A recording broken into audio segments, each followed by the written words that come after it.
Hello and welcome to video 2 of the IHRMS presentation. For this session, we'll be focusing on the performance management system.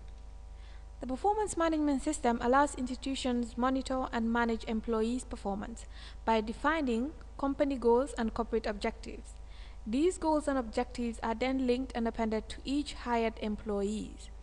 Each of these goals will have a set of KPIs that will be used to track the performance of the individual over time.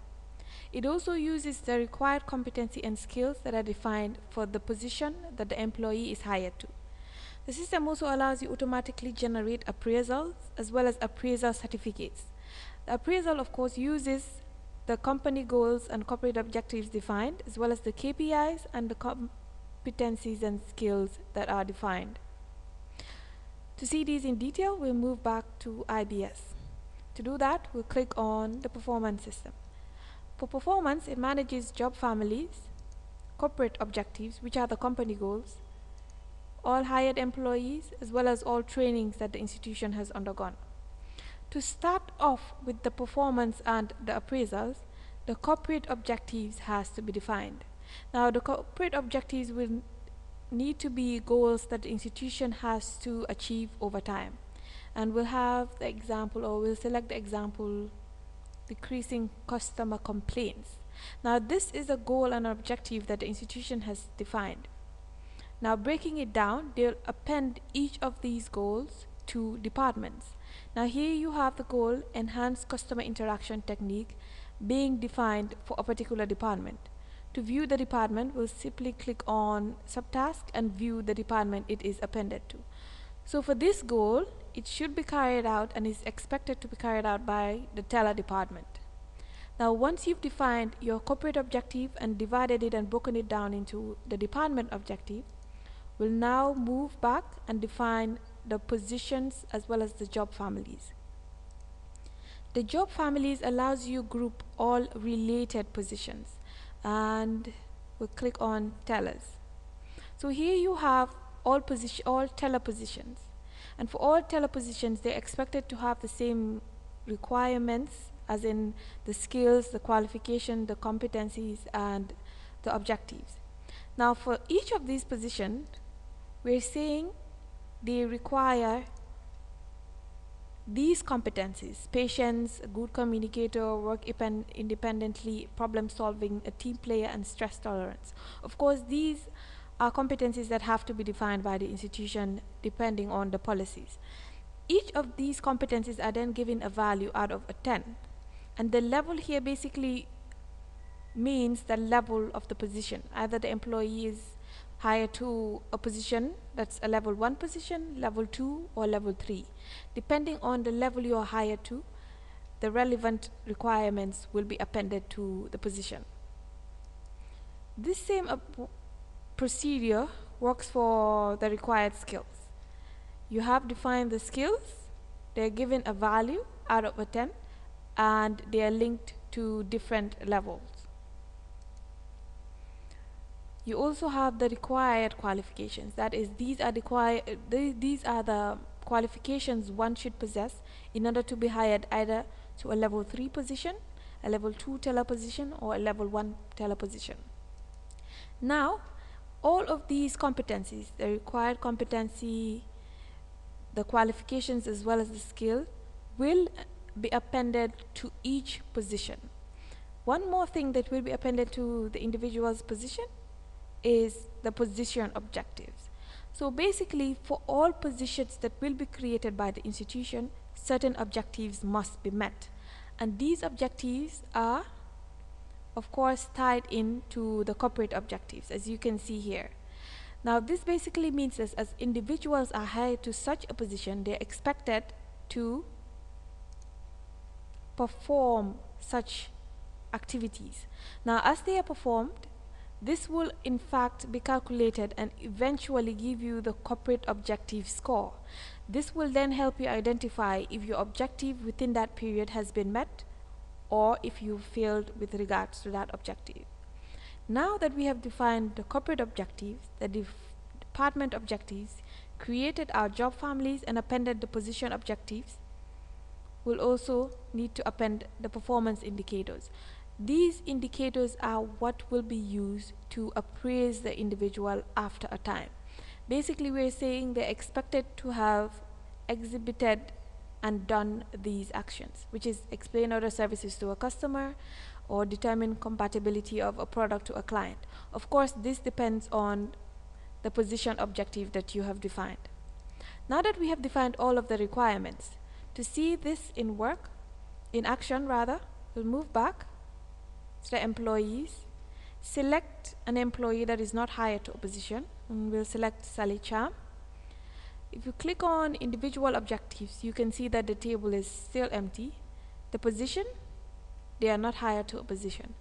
So what we'll do now is move over to the task, subtask, and hire this individual to a particular position. To do that, we'll fill in the contract information, when the contract should start and when it should end. Termination notice, the expected retirement age, and this is tied into the retirement package that the system has.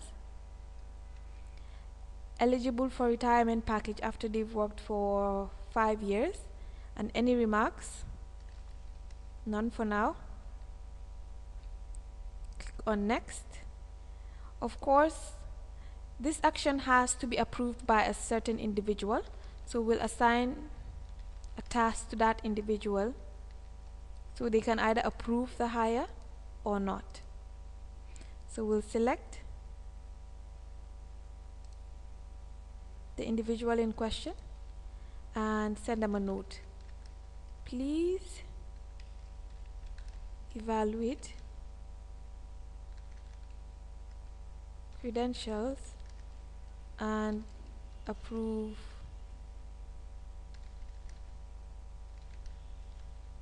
the hire. Move next, and now we'll select the vacant position.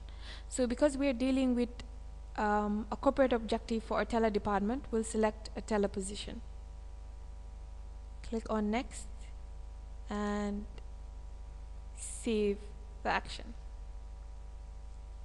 So now that we've saved the contract, of course we need to go back and either activate the contract or terminate it, depending of course on the task that was sent. So after the task that was sent is received, as in go ahead and hire the individual, we'll now come back, task, subtask, and activate the contract. This will officially mean that this employee is now working within the institution. Now that the contract is active, we'll move back and the individual objectives should be listed. Now they are all listed depending of course on the position. Now because the position had these objectives and had the requirements there, they are all appended onto the employee's records. Now as time goes on and as you insert the performance indicators for this employee, say for engage 40 customers per day, that's for a teller position, we'll click on the performance indicators. What does it say? Serve 50 customers per day. The minimum value is 1, the maximum value is 50. So let's say on average this employee serves about 30 customers per day. We'll save the action as something they have performed over time. Now this is something you would need to do of course for all the individual objectives and appending their performance indicators. Now after that has been done, let's say maybe for a duration of a year, now you would need to of course carry out appraisals. Now the appraisal system has been automated to make it easier for you to manage and monitor the employee's performance. Now to carry out an appraisal, we'll simply click on appraisals to make sure that there is no information recorded. We'll go back, click on task, subtask, and prepare appraisal. Now here we would need to specify the appraisal period. So we'll say from the 15th to the 23rd is the appraisal period, and the appraisal will be, and we'll click on continue, and the information will be recorded. So here you have the appraisal recorded, giving you the job description, the venue which you would need to type in, the period and the score is set to 0 as at now because you've not actually carried out the appraisal yet, and all the relevant information. Now if you click on performance indicators, you'll actually have a list of all the performance indicators from all the individual objectives listed. So this information is what the system will be using to carry out the appraisal for the individual, as well as giving them a score. So the scoring will be automatically calculated after we do the appraisal. Now that we've prepared the appraisal for the period, we'll move back to subtask and actually carry out the appraisal. So we'll select a date. We'll say today the appraisal is being carried out. So now it will process all the results and all the information, giving us this information. So we have the job title, the score is set to 0, the start and end period as we had specified, the length of service.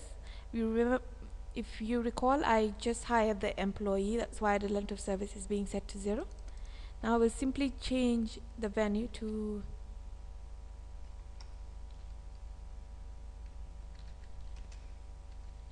InSIST Global Conference Room.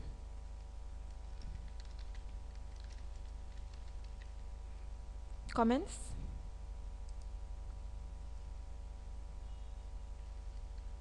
Employee is a team player and very innovative.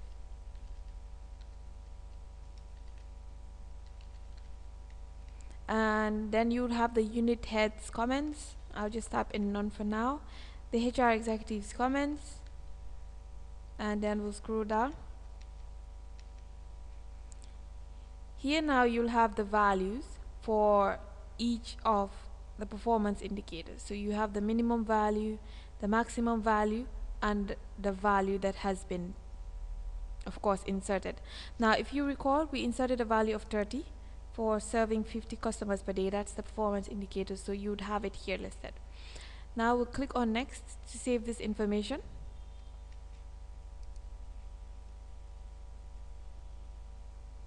The appraisal has been carried out. So if we move back to the appraisal, click,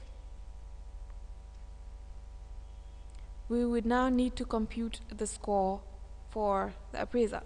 Now this will then use the performance indicator values that have been added, as well as the requirements that we specified for the position to evaluate the employee. Now it has been given, as you can see, a score of -38. Now remember, the performance indicators were not actually met. They had a value of 30 when it should have been 50, and all of the rest were 30. So basically this employee did not achieve as he or she should have, as expected, that is, giving them a value of -38. Now this of course will then trickle back up to the corporate objective and then show the institution overall their performance within that period. Now this will show you the performance of the employee and of course give you an accurate calculations for your appraisals. This brings us to the end of the performance management system presentation. Thank you for watching, and please move to the next video.